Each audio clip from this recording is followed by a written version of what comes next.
भाई तो फिज़िक्स का पेपर हो चुका है और जो पेपर हुआ है ना, पहले मैंने सोचा था कि चलो ठीक है, जो पेपर में आएगा देख लेंगे, और फिर जो देखा ना वो मुझसे देखा नहीं गया पेपर में जो आया। ऑनेस्टली अगर ये पेपर लीक भी हो जाता ना, अगर बच्चा रट के भी जाता ना, तो भी इस पेपर में ना तुम बिल्कुल लाइक इतना स्कोर कर ही नहीं पाते, ठीक है, जस्ट पास हो पाते। और ये जो पेपर इन्होंने दिया है प्रॉपर टॉपिक डिस्ट्रीब्यूशन में, इतना लेंदी पेपर की करते करते हालत ख़राब हो जाए। मेरे तो पेपर छूटते छूटते बचा है, और जो नहीं भी छूटा है उन क्वेश्चन में मैंने जो फ्रेमिंग करी है ना, वो बस मुझे ही पता है। मतलब मैंने बस लाइक कुछ भी लिख दिया है भाई, मेरे को जहाँ नहीं भी आ रहा था मैंने वहाँ पे भी लिखे हैं कि अगर तुम थोड़े भी नंबर दे पाओ मुझे दे दो बस नंबर। मतलब कि बोर्ड का पेपर था कि भाई तुमने जेई मेंस का पेपर बनाया, मुझे समझ भी नहीं आया। बच्चे एग्जामिनेशन हॉल से निकलने के बाद भाई रो रहे थे कि ये क्या पेपर सेट हुआ था, एंड ऑनेस्टली डिफिकल्ट था पेपर। भाई मैंने भले ही पूरे साल ज़्यादा कुछ पढ़ाई नहीं करी, बट भाई मैंने जो 3 दिन पढ़ाई की थी उसके हिसाब से मेरा था कि हाँ कुछ क्वेश्चंस कर ले जाऊँगी, बट ये पेपर मॉडरेट भी नहीं था। तो मेरे को क्वेश्चन नहीं समझ आ रहे थे, मैं वहाँ पे उसके हिंदी पोर्शन पे देख रही थी कि इनकेस मुझे कोई वर्ड समझ आ जाए मैं उसको है ना रिफ्रेम करके लिख दूँ। और सेक्शन डी और ई भाई साहब एमसीक्यू बच्चों को दिए जाते हैं कि बच्चा स्कोर कर सके। आई थिंक सीबीएसई वो चीज़ भूल गया, और एमसीक्यूज भी ऐसे सेट कर दिए जो तुम 2 बार 3 बार देखोगे ऑप्शंस के लिए कि अच्छा ये ऑप्शन सही है, वो ऑप्शन सही है। मतलब एक एवरेज बच्चा ये पेपर मतलब उतने अच्छे तरीके से नहीं कर पाएगा। अगर तुमने नहीं सही से तुमने कॉन्सेप्ट्स पढ़ाई नहीं किए तो भाई तुम फेल कर जाओगे इस पेपर में, मैं सच बता रही हूँ।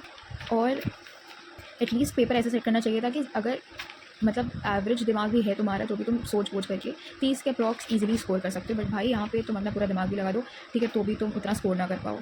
कि क्या पेपर था भाई, पहले के 10 मिनट मेरा दिमाग सिर्फ यही प्रोसेस करने में लगा हुआ था कि ये पेपर में क्वेश्चन कहाँ से आ गए, क्या आ गया, ठीक है। टोटल 43 या समथिंग डेरिवेशंस थे, उनमें से भाई बहुत ही मतलब पता नहीं कैसे डेरिवेशंस आ गए है ना, कुछ समझ नहीं आया उस पॉइंट पे। और टाइम इतना कम बचा था कि अगर सोच भी पाती तो भी वो मेरी लिमिट खत्म हो चुकी थी टाइम देख करके। मेरे पास सोचने की इतनी पावर भाई उस पॉइंट तक बची ही नहीं थी फिजिक्स के एग्जाम में। बस ऐसा था कि बस खत्म हो जाए किसी भी तरह एग्जाम, बस पेपर में कुछ भी लिख दो, बस लाइक पेपर खत्म कर दो किसी भी तरह। और भाई ये जो क्वेश्चन इधर के देख रहे हो, मतलब मैंने ऐसे इनमें से भाई 2-3 तो मैंने तुक्के लगाए होंगे, सच बता रही हूँ।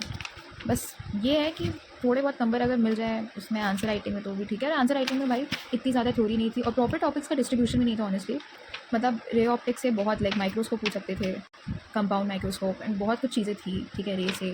और इन्होंने कुछ चैप्टर जैसे एकदम छोड़ ही दिए।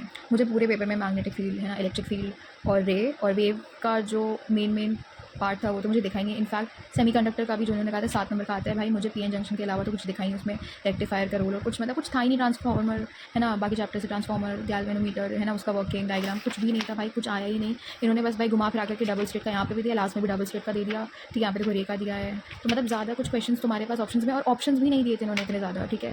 बस मतलब और मतलब तुम्हें बस करना ही पड़ता, कुछ ना कुछ तुम्हें बस करना ही पड़ेगा पेपर में, ऐसा पेपर आएगा, ठीक है। और बस फिर जो हुआ है ना भाई पेपर में, मेरी जो हालत हुई है वो बस मैं ही जानती हूँ। तो भाई होपफुली अगर थोड़ी लीनियंट चेकिंग हो तो हो सकता है कि है ना एवरेज और जो नॉर्मल बच्चे भी हैं भाई, वो जिनकी पास होने की भी अभी हालत नहीं है वो पास हो जाएँ, है ना। आई डोंट थिंक सो, मैंने जितना से भी पूछा किसी का पेपर इतना ज़्यादा अच्छा गया है, क्योंकि भाई पेपर ऐसे सेट ही नहीं किया गया था सारे सेट्स का। सो लाइक भाई ये ऐसा पेपर ना मतलब मौत आ जाए, लेकिन किसी को ऐसा पेपर देने के लिए भाई उसके ऐसे दिन ना आए इतने बुरे पेपर लिखने के, सच बता रही हूँ। दैट इज़ फिजिक्स का भाई।